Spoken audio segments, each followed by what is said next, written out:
Hi, today I am making apple sage oil and I picked sage from my garden and I just want to show you how to begin the process. So with sage, you have to actually sterilize your jar and your lid before you actually make your oil. So I'm demonstrating this process and basically it's simple. You're just going to make sure that the water is hot on the stove and literally bring it to a boil with the jar and the lid in it so that you can be sure that it's sterilized. Now this process should take about 5 minutes, and once it's done, you're going to set the lid and the jar aside.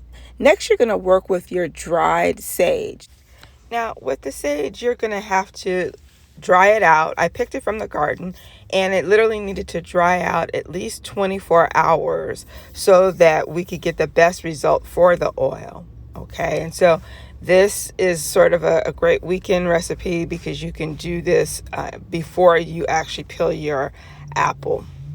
So peeled apples. So essentially what you're doing, you're not using anything but the skin of the apple. And so you're going to basically peel it away, use a potato peeler to just sort of scrape the edges of the apple so that you can get a little bit of the skin off of it. And so this is what it should look like. You also want a tablespoon of peppercorns, as well as I only had like a half a cup of sage leaves that I was using for this recipe. So I placed my peeled apple at the base of the jar, and then I add the sage leaves on top, and then finally just the peppercorns. And you're going to use a very light virgin olive oil for this recipe to get the best results. So you're going to heat this oil on the stove for about a minute. You don't want it to boil, and so it's really important that it's warm, but it doesn't boil. Next, you're going to transfer the oil over the sage and the apple and the peppers. This is a very small jar. It's about 2 ounces because I just wanted a little bit to test it out.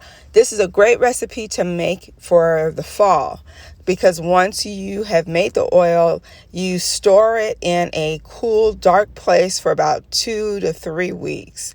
And you'll go every couple of days and shake it up. But it's fantastic for pork chops, for chicken. It gives a great flavor to your food.